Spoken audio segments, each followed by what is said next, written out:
अस्सलामुअलैकुम। Face to face with Ayesha Bakhsh में आपको खुशामदीद कहेंगे। मिनी बजट की मंजूरी के बाद अब इसके असरात का चैलेंज दरपेश है।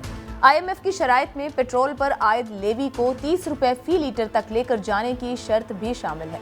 इसके असरात जारी हैं। इस सिलसिले में पेट्रोल की कीमतों में आज फिर इजाफे का इम्कान है। इससे पहले IMF के मुतालबे पर ही बिजली के नरखों में फ्यूल प्राइस एडजस्टमेंट की मद में 4 रुपए 30 पैसे फी यूनिट का इजाफा किया गया है। वज़ीर आज़म इमरान खान की परेशानी वजह है कि IMF के पास मजबूरी में जाना पड़ता है, लेकिन वुज़रा IMF की प्री कंडीशन पर मंजूर करदा बजट पर खुशियां मना रहे हैं।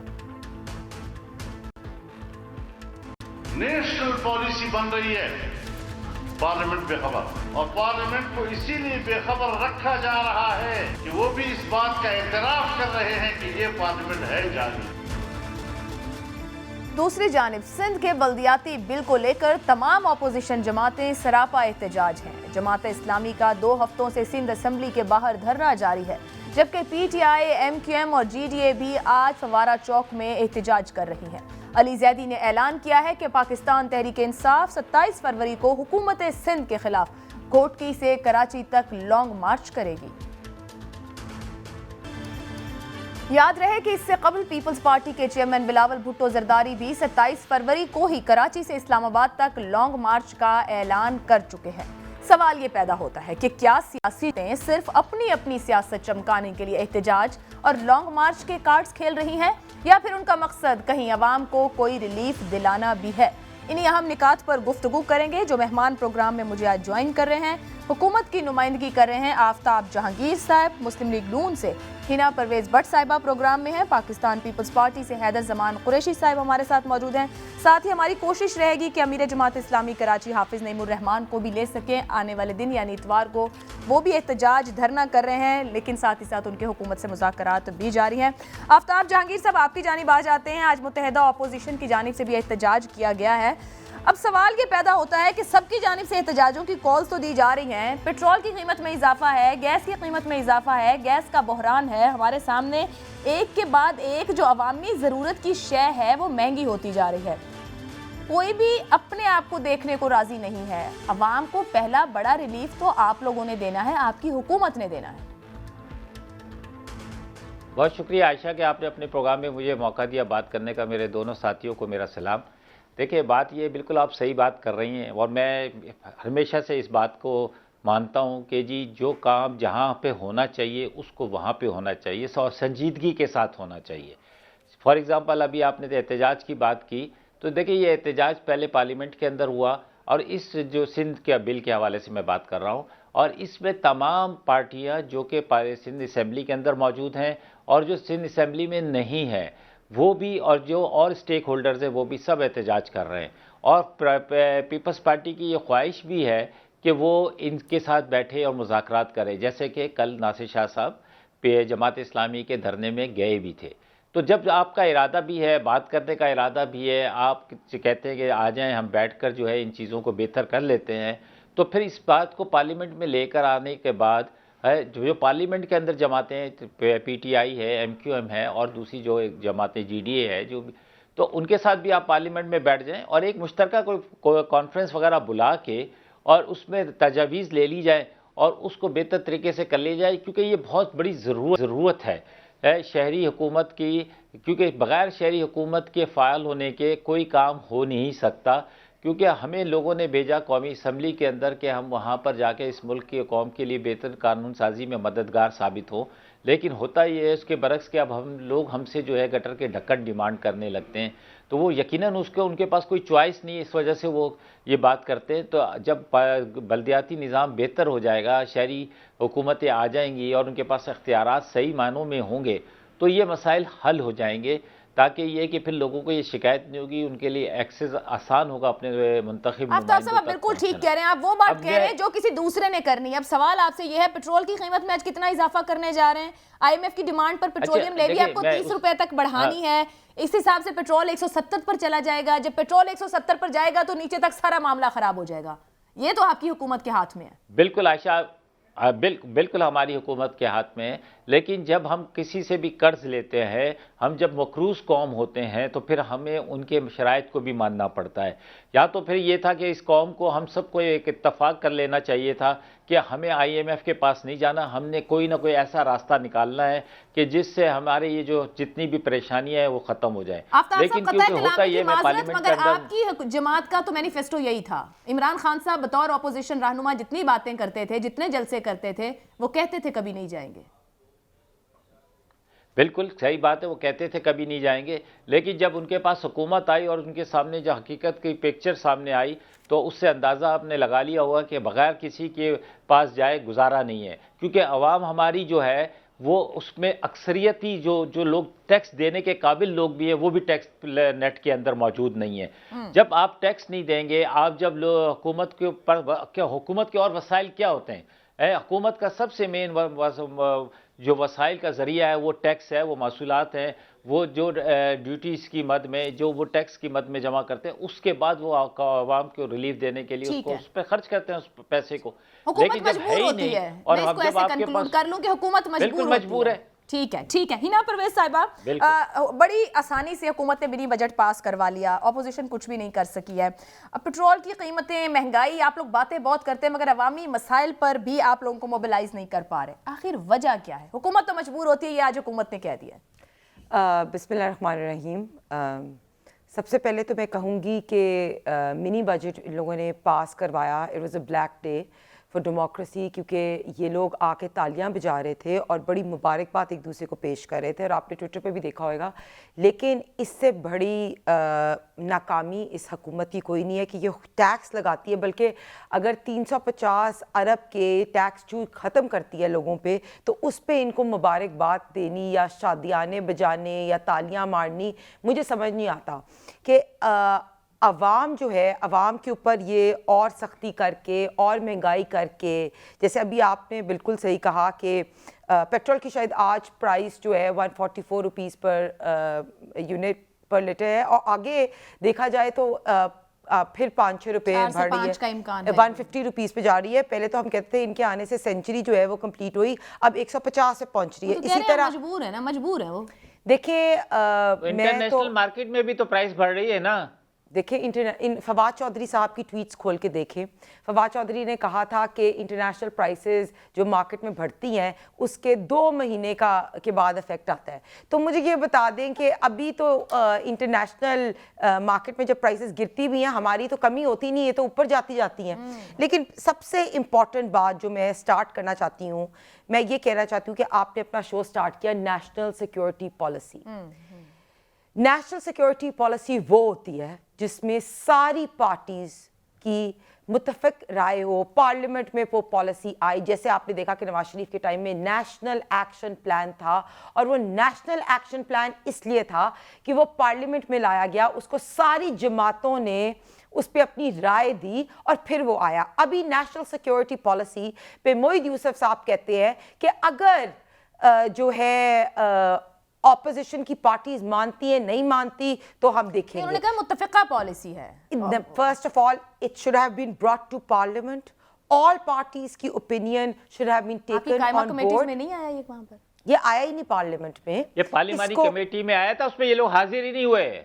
आयशा, ये उस पार्लियामानी कमेटी के अंदर जब ये लेकर आए थे हाजिर ही नहीं हुए। It should have been brought into the parliament, खाली पार्लियामेंट्री कमेटीज में नहीं। पार्लियामेंट तो आया ना आपके सामने, मुझे नहीं पता। व्हाट आई नो, इन्होंने ऑपोजिशन को ऑन बोर्ड नहीं रखा for the national security policy. First of all, national security policy वो होती है जिसमें सारी पार्टीज ऑन बोर्ड हो, तो इसको पार्लियामेंट में लाना चाहिए था और इसको सारी पार्टीज क्या इस पे राय लेनी चाहिए थी और पार्लियामेंट को एक फोरम बनाना चाहिए था। और देखिए, ये तो इमरान खान साहब ने खुद कहा कि नेशनल सिक्योरिटी सबसे ज्यादा इकोनॉमिक सिक्योरिटी होती है, तो इनके आने से इन्होंने स्टेट बैंक को गिरवी रखा।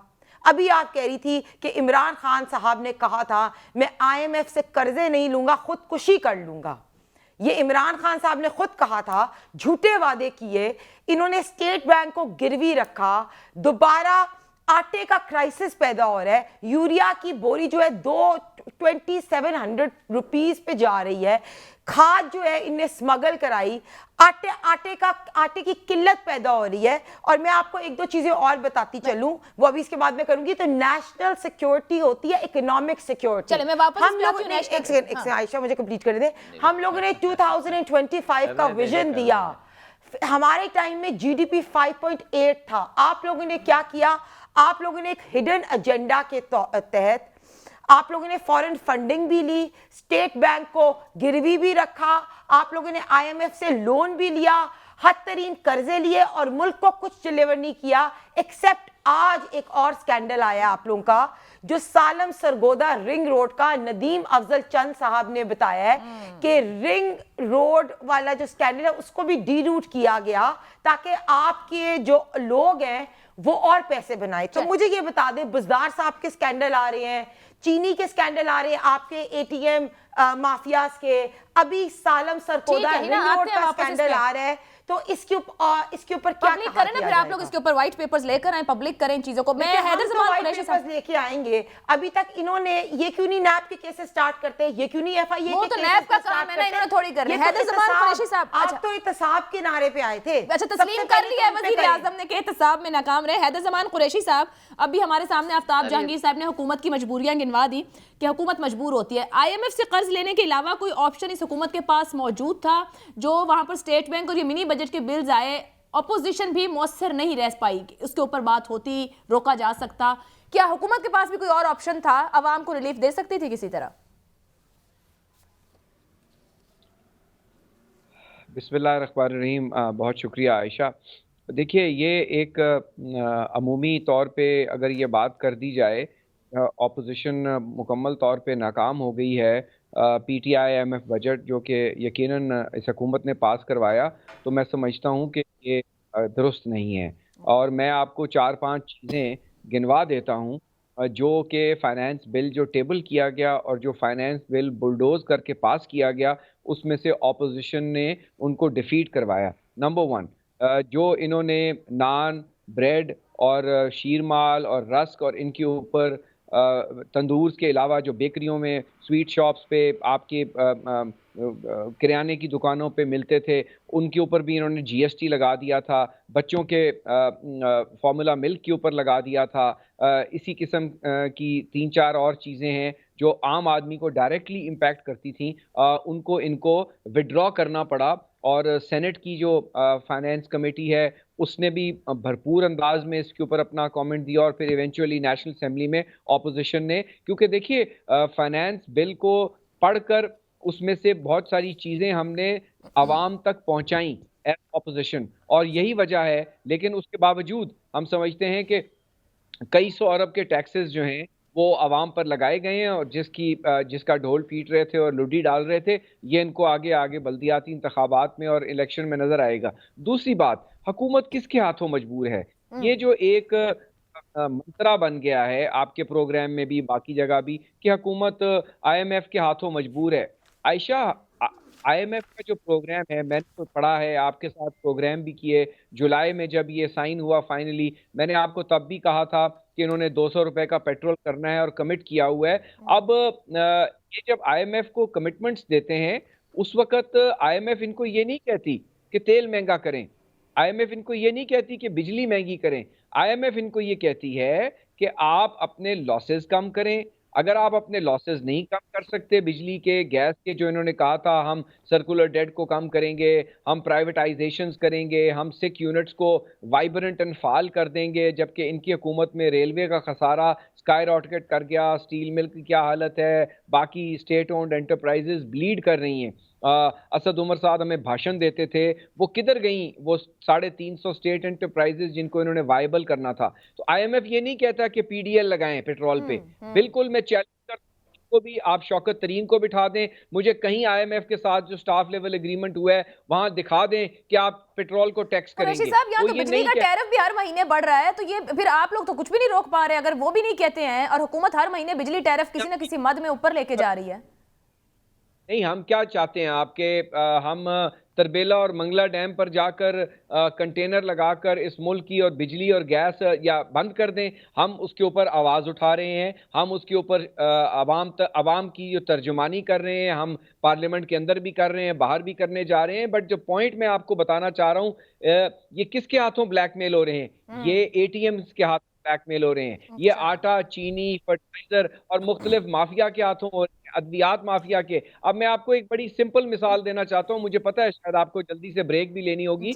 ये जो फरमा रहे हैं कि हम इनके हाथ मजबूर हैं, नहीं ये बिल्कुल ज़मीर हैदर साहब, ये तो परवेज खटक के हाथों ब्लैकमेल हो रहे हैं। ऑपोजिशन की बात तो दूर से कर ले, परवेज खटक की इमरान खान साहब ने खुद कर दिया, कह दिया कि मुझे ब्लैकमेल ना करें। जो अवामी नुमाइंदे हैं वो परवेज खटक खुद इनको ब्लैकमेल कर रहे हैं। जी हैदर साहब मुकम्मल कर लें। मुझे बात तो मुकम्मल कर लेने दें। ये अपनी नालायकी, अपनी इनकॉम्पिटेंस, अपनी जो है केयरलेसनेस, कैलेसनेस के हाथों मजबूर हैं। मुझे बताएं, आईएमएफ ने कहा था कि 1 लाख गाड़ी मरी में घुसा दें। मुझे बताएं, आईएमएफ ने कहा था कि खाद की शॉर्टेज क्रिएट कर दें, जिसका नतीजा मैं भी आपको बता दूं, क्योंकि आप प्रोग्राम रिकॉर्ड करके तो रख लेती हैं। आपकी गंदम की जो फसल है वो 20 से 25% जो टारगेट है उससे कम होनी है आपकी। सर अभी तो हम बम्पर क्रॉप्स का मंत्रा सुन रहे हैं कि हमारी बेसिक क्रॉप्स जो हैं वो बम्पर हैं। आपको मैंने पहले ही कहा था 200 का इन्होंने पेट्रोल करना है। और इसी तरीके से मैं आपको बता रहा हूं कि गंदम की एक्सट्रीम शॉर्टेज आ रही है। आप 3 से 4 मिलियन टन आपका $1 अरब आपका फूड इंपोर्ट्स में चला जाएगा। और उसके बाद सुन लें, उसके बाद ये फरमा रहे हैं कि हम जो है गरीब आदमी के लिए हम एग्जेम्पशंस, कैसे एग्जेम्पशंस? शौकत तरीन साहब कहते हैं एग्जेम्पशंस, आईएमएफ कहता है एग्जेम्पशंस खत्म करो। लेकिन वो ऐसी होली काउज हैं, ऐसे इनके मजबूर लोग हैं जो रिंग रोड्स में हैं, जो इधर उधर इनकी माफिया है, कि इन्होंने रियल एस्टेट को तमाम एग्जेम्पशंस दी हैं। यानी आयशा, आप और मैं 35% टैक्स दें, हिना टैक्स दे, गरीब आदमी टैक्स दे, मोबाइल। ठीक है सर, बहुत सी वैलिड पॉइंट्स आ गए। एक ब्रेक लेनी है। आफ्ताब जहांगीर साहब, ये जितनी बातें कुरैशी साहब कह रहे हैं, आपके भी इल्म में है कि आप लोग कहां-कहां कॉम्प्रोमाइजेस कर रहे हैं। एक ब्रेक के बाद गुफ्तगू आगे बढ़ाते हैं। प्रोग्राम में आपको एक बार फिर खुशामदीद कहेंगे। इस वक्त हमारे साथ अमीर जमात इस्लामी कराची हाफिज नईमुर रहमान साहब भी मौजूद हैं, एहतजाज कर रहे हैं सिंध का जो बल्दियाती कानून आया उसे लेकर। हाफिज साहब बहुत शुक्रिया। अपोजिशन की जो बाकी जमातें हैं वो आज एहतजाज कर रही हैं, अलामती धरना भी 2 घंटे का दिया है। आप लोग को अभी इशू इसी मुतालिक है, आप लोगों को भी एतराज़ है इस कानून पर, मुश्तरका एहतजाज क्यों नहीं कर पा रही हैं आप तमाम जमातें? मकसद एक है तो मिलकर क्यों नहीं?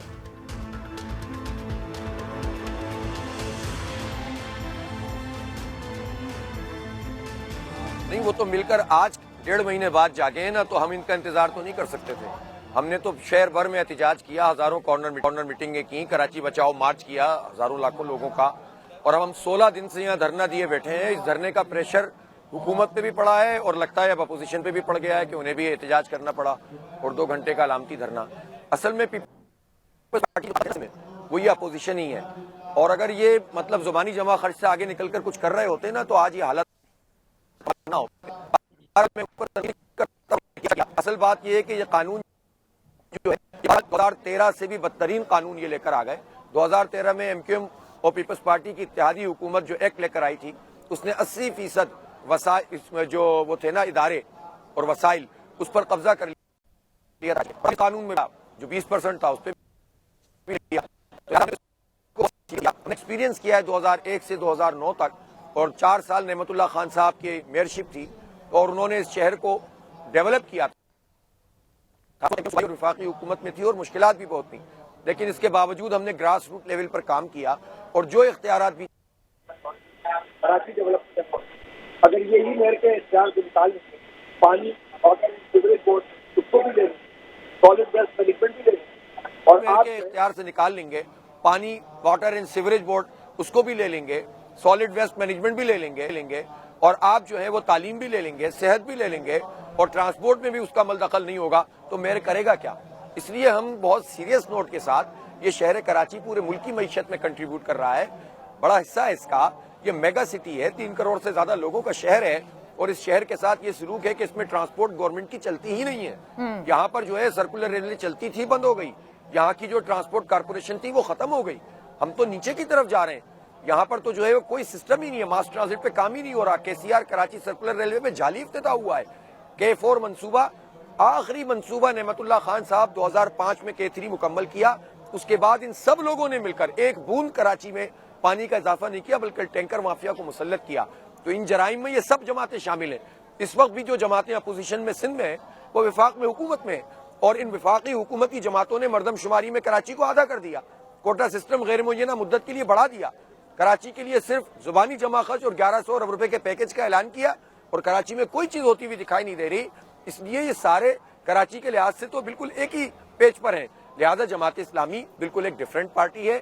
हमने इस शहर की तामीर और तरक्की में किरदार अदा किया है। हमारे मेयर्स तारीखी ईमानदाराना तरीके से डेवलपमेंट इस शहर की है। हाफिज साहब, सिंध हुकूमत कहती है कि वो जमात इस्लामी के मुतालबे पर 2001 वाला कानून तो नहीं दे सकती। सर, आपके मुज़ाकरात हो रहे हैं हुकूमत से, किस हद तक आपकी बात सुनी गई है? सिंध हुकूमत ने आपके कोई मुतालबात माने हैं? उनका पॉइंट ऑफ व्यू क्या है आपके साथ मुज़ाकरात में?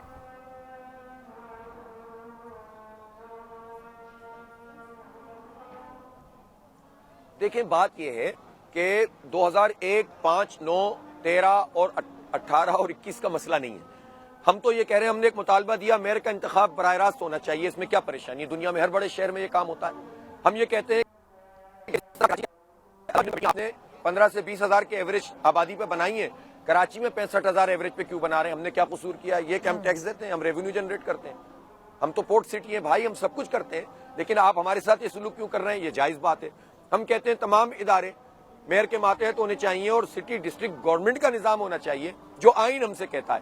तो हमने जितने मुतालबात किए हैं वो जायज है, कानूनी है, और इदारों के डिवॉल्व करने। अनफॉर्चुनेटली इसके ऊपर चूंकि पहले कोई रद्द-ए-अमल, जो पार्टियां यहाँ पर बरसर इख्तिदार थी, जिनका मैंडेट था और है, उन्होंने कोई रोल नहीं प्ले किया, इसलिए पीपल्स पार्टी को हिम्मत बनती रही। मुज़ाकरात में हमने यही तरतीब बनाकर उनके साथ बातचीत की है। उन्होंने उसको नोट किया, हमने भी नोट किया। वो अगर डिले करेंगे अपना नुकसान करेंगे। हम तो यहाँ पर बैठे हुए हैं और हमारा कल शारा फैसल पर एक बहुत बड़ा मार्च होगा। शारा फैसल बंद हो जाएगी, और हम तो अब यहाँ पर नुमाइशी इक़दाम करने के लिए नहीं बैठे हुए। हाफिज साहब, कम से कम किस इक़दाम तक हो जाने पर जमात इस्लामी का धरना खत्म हो सकता है, या फिर आपकी मुस्तक़बिल की स्ट्रेटेजी क्या है अगर हुकूमत नहीं सुनती आपको?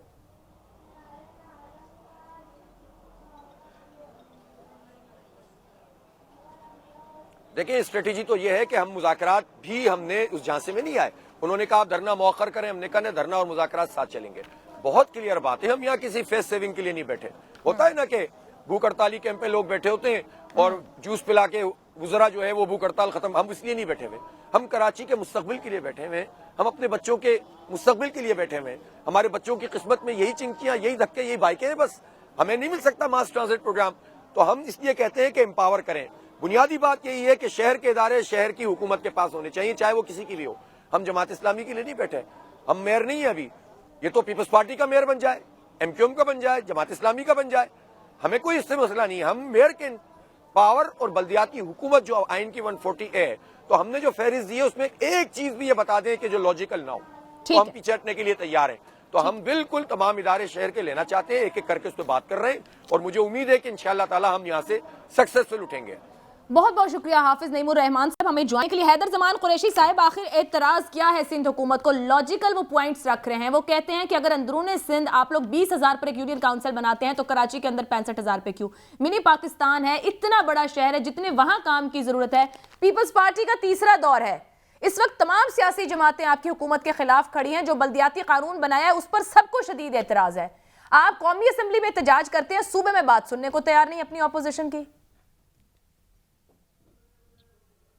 बहुत अच्छा सवाल है और बड़ा लंबा उन्होंने इज़हार ख्याल किया हाफिज़ नईमुर रहमान साहब ने। हम उनका बड़ा एहतराम करते हैं।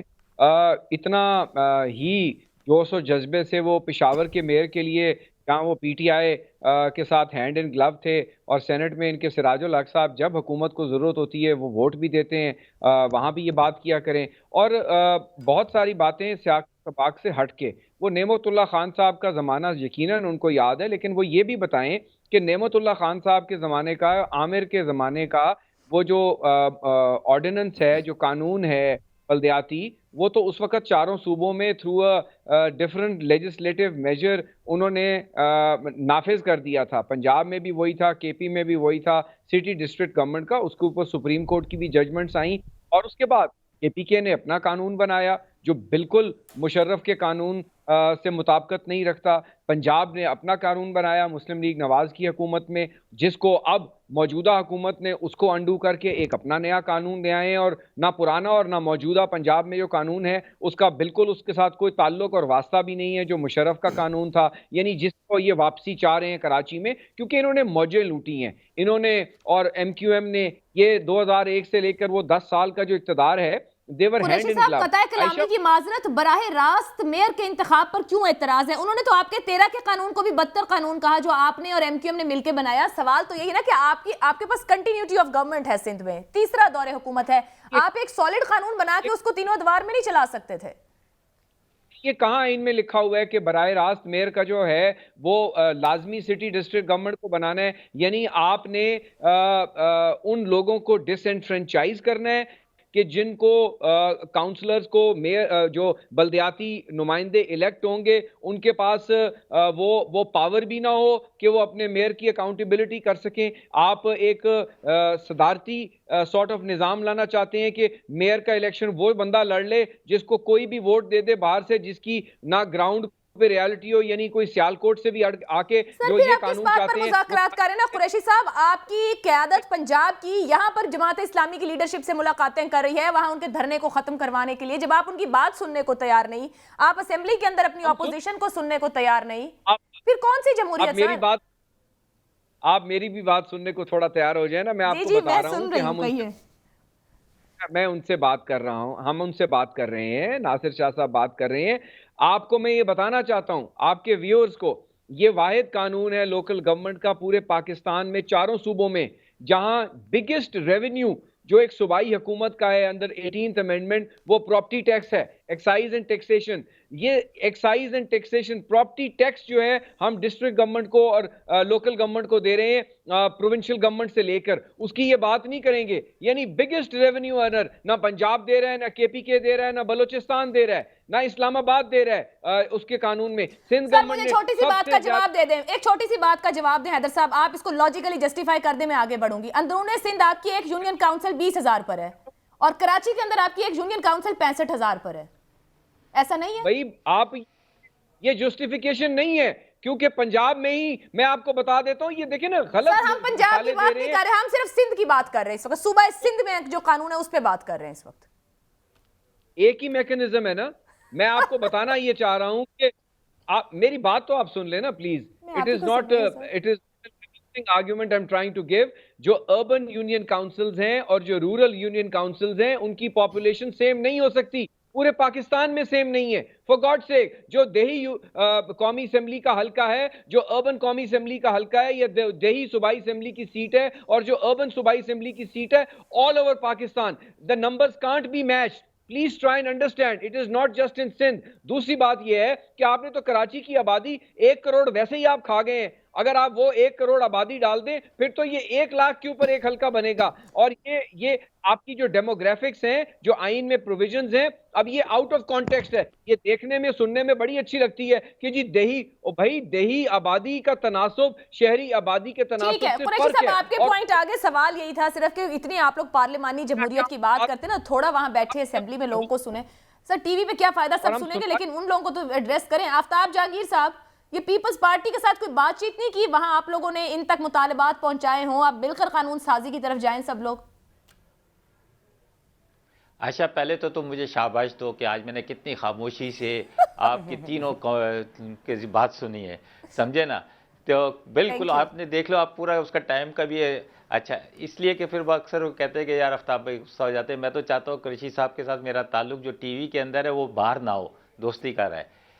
अच्छा, दूसरी बात यह कि जब हम कभी दोस्त बैठते थे ना आयशा, 4-5, तो उसमें से फौरन हम बोलते थे एक दोस्त को कि खुदा के लिए तू कोई ऐसी बात मत करना, तेरी बात जो है वो काली जुबान है या पता नहीं क्या है, फौरन कबूल हो जाती है। तो मैं कुरैशी साहब से दरख्वास्त करूंगा कि इन्होंने जुलाई में भी कहा था और अब भी दोबारा कह रहे, खुदा के लिए आप ऐसी बातें मत किया करें कि 200 रुपये का पेट्रोल हो जाएगा, क्योंकि आपकी बात लगता है फौरन पूरी हो जाती है, समझे ना? तो एहतियात करें थोड़ी सी कि गरीब आवाम के ऊपर के 200 का पेट्रोल हो जाएगा। आप डट जाएं, पूरी ना होने दीजिएगा। बल्दियात सुबह हम डटे हुए। हैदर जमान साहब ये कह दें कि फरवरी और मार्च में इमरान खान चला जाएगा। इनके दिल की ख्वाहिश है। नहीं नहीं, ये नहीं कह सकते, ये नहीं कह सकते, ये नहीं कह सकते, ये खुद भी चाहते हैं कि इमरान खान रहे, वैसे ये भी यही चाहते पसंद हैं कि आप करते हैं लोग इमरान रहें। खान को। नहीं, हम नहीं बिल्कुल चाहते हैं। फरवरी मार्च में आने वाला टाइम है, इमरान खान का घर जाने का टाइम आ गया है। नहीं जाएगा, नहीं जाएगा हिना नहीं जाएगा, आप बेफिक्र रहे। आपने एक दफा पहले भी मुझे दावत दी थी लाहौर आने की, मैं इस दफा आऊंगा तो जरूर आपसे चाय भी पीऊंगा।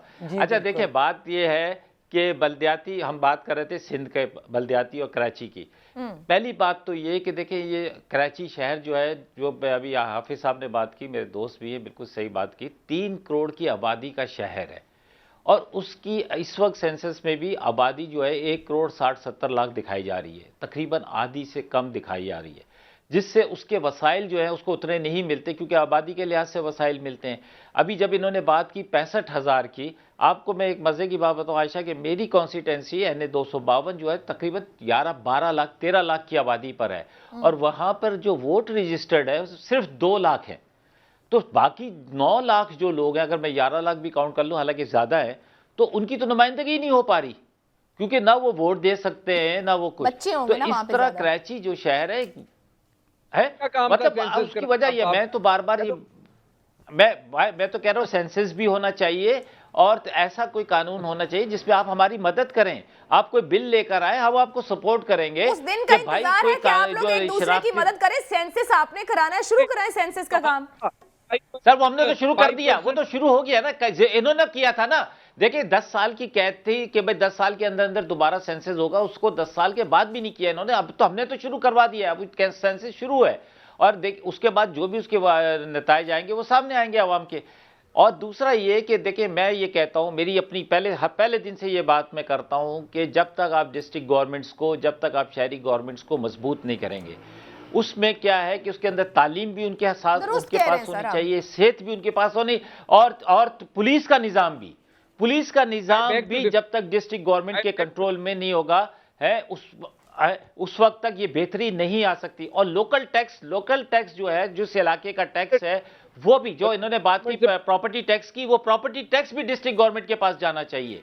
मैं कहता हूं कि जब तक आप पूरे दुनिया के अंदर होता है कि डिस्ट्रिक्ट जो वहां की मेट्रोपॉलिटन डिलीवर करके बताना पड़ता है। पंजाब तो पूरा आपके पास है, आपने यहाँ कौन सा सिटी डिस्ट्रिक्ट गवर्नमेंट चलने दिया जब आपके पास है? क्या चलने दिया? मैं आपको बताऊं, अगर कहना और करना कुछ और।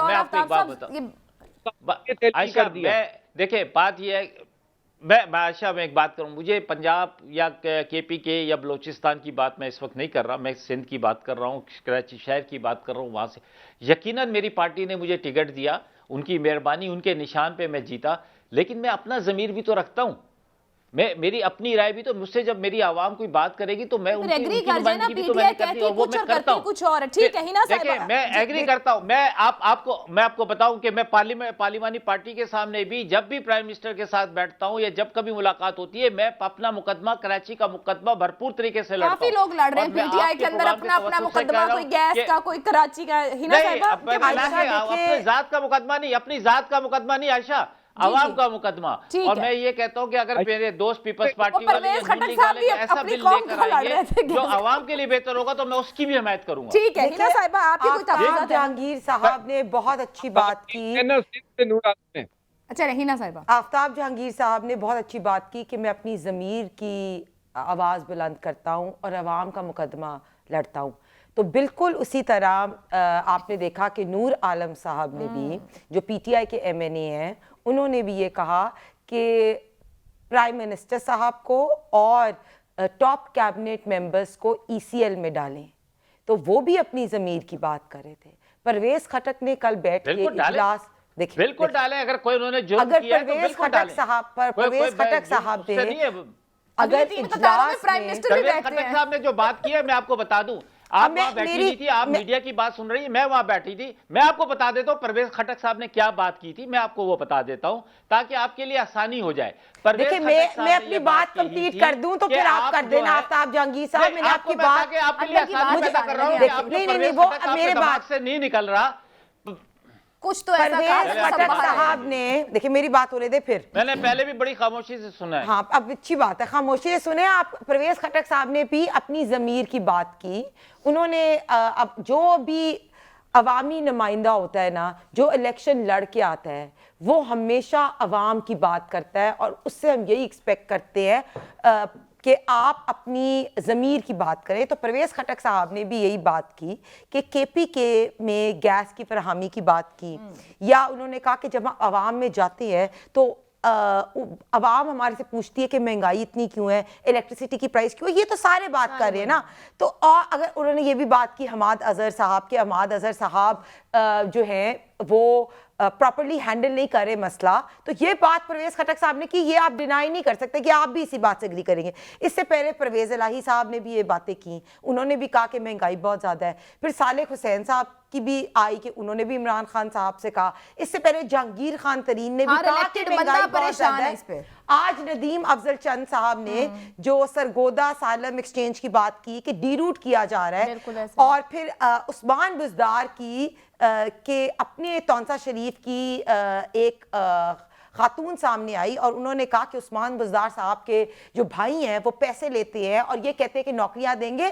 तो ये क्वेश्चन सारे क्यों कर रहे हैं? ये इसीलिए कर रहे हैं ना कि अपनी ज़मीर की बात कर रहे हैं। आसान काम है, साबित करना मुश्किल है। नहीं, आप उनको बोले, उस खातून को बोले कि भाई कोई टेस्ट केस बना के ले आए ना कि ये देखो इस बंदे की नौकरी नहीं मिल रही थी, ये पैसे दिए और ये नौकरी मिल गई। मैं कह रही हूँ कि बात सुने कि हम जब ऐसी चीजें सामने आती हैं ये सब बातें हमें भी कहते थे। मुझे अभी मुझे पीपल्स पार्टी के देखे ना, मैं आपको बताऊं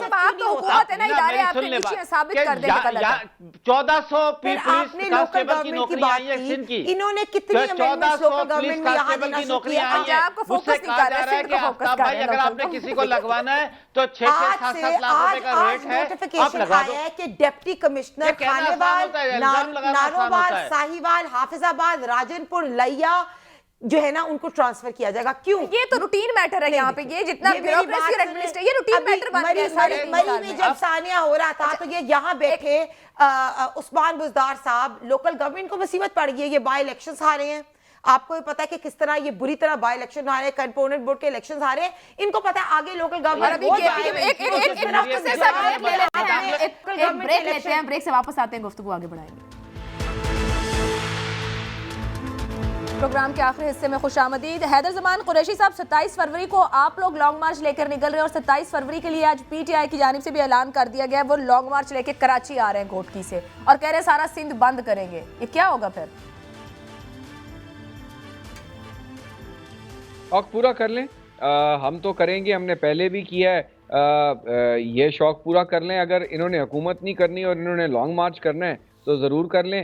हालात तो इनके वैसे जो है रेडी और छाबड़ी लगाने वाले भी नहीं हैं, लेकिन कर लें। और आफ्ताब भाई ने मुझे बड़ा अच्छा मशवरा दिया, मैं इनका मशवरा पूरी कौम को दूंगा, क्योंकि इस हुकूमत में, इस मदीना की रियासत में सबसे जो सस्ती चीज़ है वो खामोशी पे sale tax, federal excise duty और GST नहीं लगता। मैं खामोश रहना पसंद, अगर इसी से इनको तकवीयत मिलती है। लेकिन मैं तो वो सितारों का हाल या इल्म नजूम नहीं जानता। मैं तो जो इन्होंने आदाब दिए IMF को और जो जहाँ से ये टैक्स लगा रहे हैं, मैं तो वही बताता हूँ। चाहे आयशा का प्रोग्राम, मैं एग्री तो करती हूँ कि ऑपोजिशन तकवीयत देती है हुकूमत को। आफ्ताब साहब, 27 फरवरी को आप लोग घोटकी से कराची क्यों जा रहे हैं? वहां पे क्या करना है आपको? असल में घोटकी के दोस्तों ने कहा है कि जी हमारे साथ जो जुल्म हो रहा है ना, वो तो लोगों को नजर ही नहीं आ रहा, अंदरूनी सिंध के लोगों को। तो वो अपना इज़हार करने के लिए शहर कराची, क्योंकि सिंध का कैपिटल है, तो वहाँ पे वो आ रहे हैं अपने गम हल्का करने के लिए, बताने के लिए कि जी हमारे साथ क्या जुल्म हो रहा है, कि हमारे यहाँ क्या तरक्याती हालात हैं, हमारे यहाँ क्या परेशानी है, वो बताने के लिए वो आएंगे। और ये यकीनन रास्ते में हमें, हमारी और इनकी दोनों की मुलाकात होगी, पीपल्स पार्टी और PTI की, क्योंकि ये 27 को यहाँ से निकलेंगे, हम वहाँ से निकलेंगे। बस यहाँ से और वहाँ से सिटिंग गवर्नमेंट भी ऐसे एहतजाज करती है। देखिए मैं तो पीपल्स पार्टी निकल जाए इनके साथ, और मैं तो ये कहता हूँ कि कुरैशी साहब को कहता हूँ खामोशी के बजाय अल्लाह से मदद मांगते हैं मिलकर, अल्लाह के सामने सुर्ख अपने सजदों अपने माथों को आप रुजू कर ले अल्लाह की तरफ, मदद वहीं से आएगी। से दुआ मांगते हैं कि अल्लाह ताला हम सब पर आसानियों का मामला फरमाए। मैं तो पीपल्स पार्टी को ये मशवरा दूंगी कि पीडीएम को जो इनसे तहफ़्फ़ुज़ात हैं उस पर माफ़ी मांगे और जॉइंट अलायंस का पार्ट बने, पीडीएम का पार्ट बन जाए। और पीटीआई के जितने नाराज अरकान है ना, जो परवेज खटक साहब और ये नूर आलम साहब, वो भी आके जॉइंट ऑपोजिशन तो आप भी 27 फरवरी को शामिल हो जाते हैं। 25 जनवरी को पीडीएम का हमारा इजलास है, उसमें हमारे साथ शिरकत करें और जॉइंट ऑपोजिशन करते हैं, जॉइंट ऑपोजिशन करते हैं इमरान खान के सामने। और हैदर जमान साहब की आपने खुद ही कह दिया काली जुबान है, तो शायद यही कह दिया इमरान खान का घर जाने का टाइम आ गया, तो शायद घर चले जाएं वो।